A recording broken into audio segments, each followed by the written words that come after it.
Hey guys, welcome back to our channel. आज हम पढ़ने वाले हैं रेस्पिरेशन इन ऑर्गेनिज्म। तो चलिए शुरू करते हैं। लास्ट क्लास में हमने पढ़ा था कि वाई डू वी स्नीज, हमें छींक क्यों आती है। चलिए नेक्स्ट देखते हैं। नेक्स्ट है हमारा ब्रीदिंग, सांस लेना। चलिए देखिए, ब्रीदिंग रेट यानी श्वास दर, या जिसे हम श्वसन दर भी कह सकते हैं, वो क्या होता है? The number of times we breathe in a minute is known as breathing rate. एक मिनट में हम जितनी बार सांस लेते हैं उसे श्वास दर कहते हैं या श्वसन दर कहते हैं। मतलब एक मिनट में हम जितनी भी बार सांस लेंगे उसे हम क्या कहेंगे? ब्रीदिंग रेट या फिर श्वसन दर, श्वास दर। ठीक है, नेक्स्ट देखिए, a breath means one inhalation plus exhalation. एक सांस का मतलब है एक श्वास लेना और एक निश्वासन, मतलब एक बार सांस अंदर लेना और एक बार सांस बाहर छोड़ना, दोनों मिला के क्या होगा? हमारा एक ब्रेथ होगा, मतलब हम उसे एक सांस काउंट करेंगे। ठीक है, नेक्स्ट देखिए, the air we breathe is transported to all parts of the body and ultimately to each cell। हम जो हवा सांस के माध्यम से लेते हैं वह शरीर के सभी भागों तक और अंततः प्रत्येक कोशिका तक पहुंचती है। तो जाहिर सी बात है, जो भी हम एयर अंदर ले रहे हैं, हवा अंदर ले रहे हैं, वो कहाँ जाएगी? वो हमारी पूरी बॉडी से होते हुए हर एक सेल तक पहुंचेगी, अल्टीमेटली टू ईच सेल, हर एक सेल तक पहुंचेगी। क्यों? क्योंकि वो अपना काम कर पाए। ठीक है, देखिए, in cells O2 in air helps in the breakdown of food.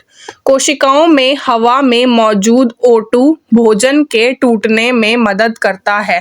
तो अब यहाँ पे क्या हो रहा है? मैंने बोला आपको कि सेल में वो जाके O2 अपना, मतलब एयर जो है वो अपना काम करेगी। अब एयर में क्या है? ऑक्सीजन, O2 जिसे हम बोल रहे हैं। ठीक है, वो क्या करेगा? मदद करेगा ब्रेकडाउन ऑफ फूड में, भोजन को टूटने में मदद करेगा, सहायता करेगा।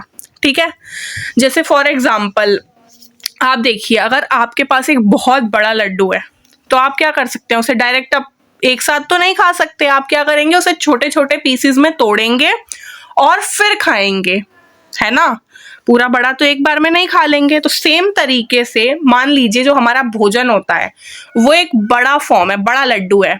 ठीक है, और वो बड़ा लड्डू डायरेक्टली हमारी बॉडी नहीं यूटिलाइज कर सकती, हमारी बॉडी में डायरेक्टली उसका काम नहीं हो सकता है। तो वो जो बड़ा लड्डू है, मतलब फूड है, वो छोटे छोटे पार्ट्स में टूटेगा और फिर उसके बाद हमारी बॉडी उसे यूटिलाइज करेगी। ठीक है, इसलिए यहाँ पे जो है O2, इसका काम है कि वो उसको छोटे पार्ट्स में ब्रेक डाउन करवाने में सहायता करे। ठीक है, अब देखिए next, the process of break down of food in cell with release of energy is called respiration. कोशिका में भोजन के टूटने और ऊर्जा मुक्त होने की प्रक्रिया को श्वसन कहा जाता है। अभी हमने लास्ट क्लास में बोला था ना कि ब्रीदिंग और रेस्पिरेशन डिफरेंट है, तो अब आपको समझ आएगा कि यहाँ पे देखिए, रेस्पिरेशन में क्या हो रहा है कि ये जो O2 गई है, इसका काम हो रहा है ब्रेक डाउन ऑफ फूड में। एक बार फिर से पढ़ के देखिए, the process of break down of food in the cell with release of energy is called respiration. मतलब ये जो ऑक्सीजन गई है, इसका ब्रेक डाउन करवाने में, किसको? फूड को ब्रेक डाउन करवाने में इसका रोल है। ये सेल में फूड का ब्रेक डाउन करवा रही है और साथ साथ क्या करवा रही है? Release of energy. तो ये पूरा प्रोसेस जो है हमारा, ये कहलाता है रेस्पिरेशन यानी श्वसन। चलिए अब आगे देखिए, नेक्स्ट है cellular respiration takes place in cell of organism. कोशिकीय श्वसन जीवों की कोशिका में होता है। अभी हमने क्या पढ़ा था कि जो एनर्जी है, देखिए the air we breathe is transported to all parts of the body and ultimately to each cell. मतलब जो हम हवा सांस ले रहे हैं वो सारी सेल तक पहुंच रही है। अब सेल में पहुंच रही है तो क्या होगा, सेल में होगा हमारा सेलुलर रेस्पिरेशन, कोशिकीय श्वसन, जिसके लिए हमारी जो रिएक्शन है वो इस प्रकार है, नीचे दी गई है देखिए। फूड है, उसमें क्या होता है, ग्लूकोज। ठीक है, जो ग्लूकोज होता है वो ब्रेक डाउन होता है, टूटता है किसकी फॉर्म में, CO2 यानी कार्बन डाइऑक्साइड, वाटर यानी पानी, और एनर्जी यानी ऊर्जा।